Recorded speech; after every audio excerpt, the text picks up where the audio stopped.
A trade union has called the government's delay in approving construction of the nuclear reactor at Hinkley Point as bewildering and bonkers. The French energy giant EDF gave the go-ahead for the plant in Somerset yesterday, but in a surprise move, ministers said they'd decide in the autumn. Sky's senior political correspondent Tamara Cohen reports.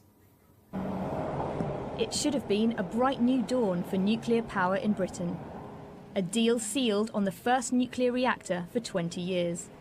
Thousands of jobs and a long-term source of energy. But at the last minute, the champagne reception was cancelled. This marquee all that's left of the celebrations which never happened. Overshadowed by a surprise announcement from the minister in charge, who said the government needed more time to look at the details. Greg Clark was due to meet EDF bosses in Somerset today.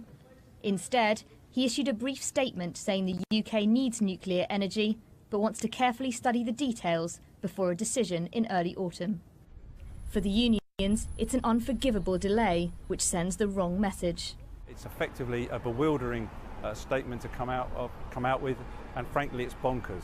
And then of course there's the wider issue of an infrastructure project for the country, the first big decision made in the post-Brexit era.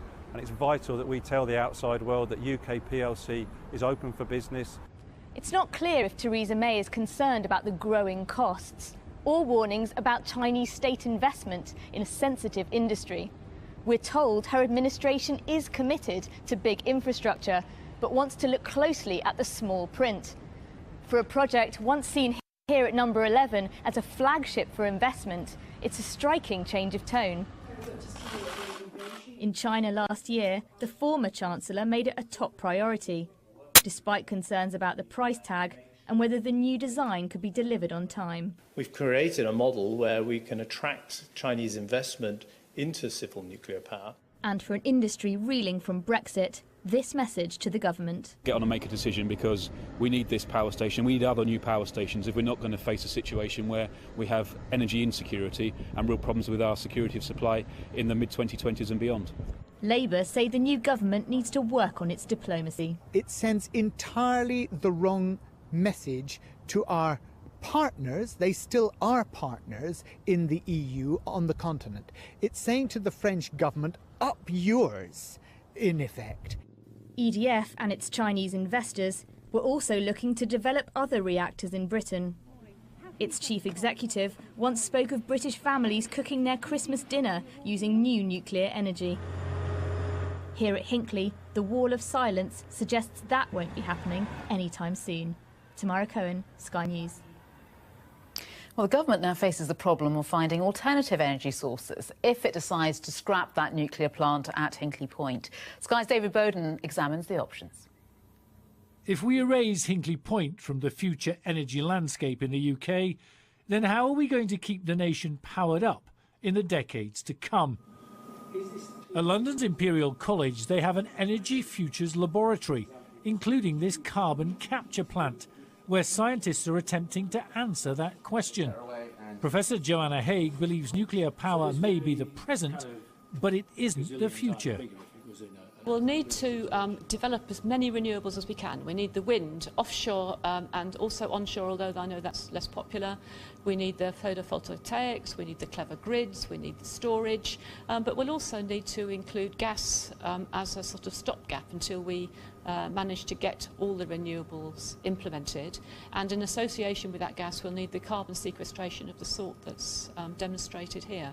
But you don't think we'll need nuclear at all? I think we may need small nuclear reactors to fit in here and there, yes. But nothing of Hinkley's size? I think Hinkley's past its best by. However it's generated, we still use a mind-boggling amount of electricity.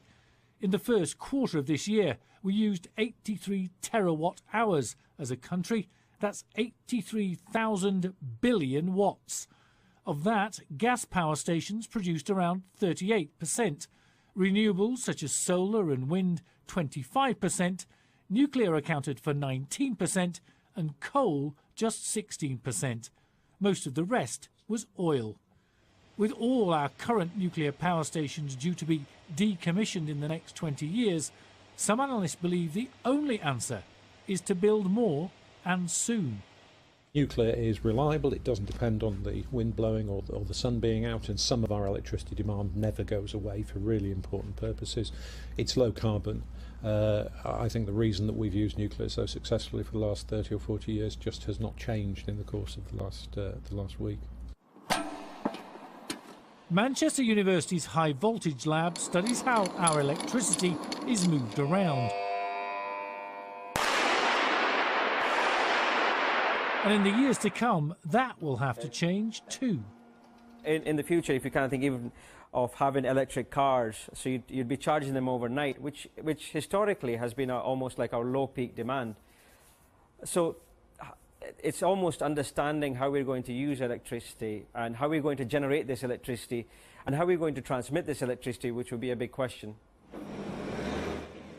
With fossil fuels seen as dirty and polluting methods of generating electricity, the future looks like a straight fight between renewables and nuclear, or, as is probably the medium-term practical option, a combination of both, which brings us back to Hinkley Point, or something similar. David Bowden, Sky News.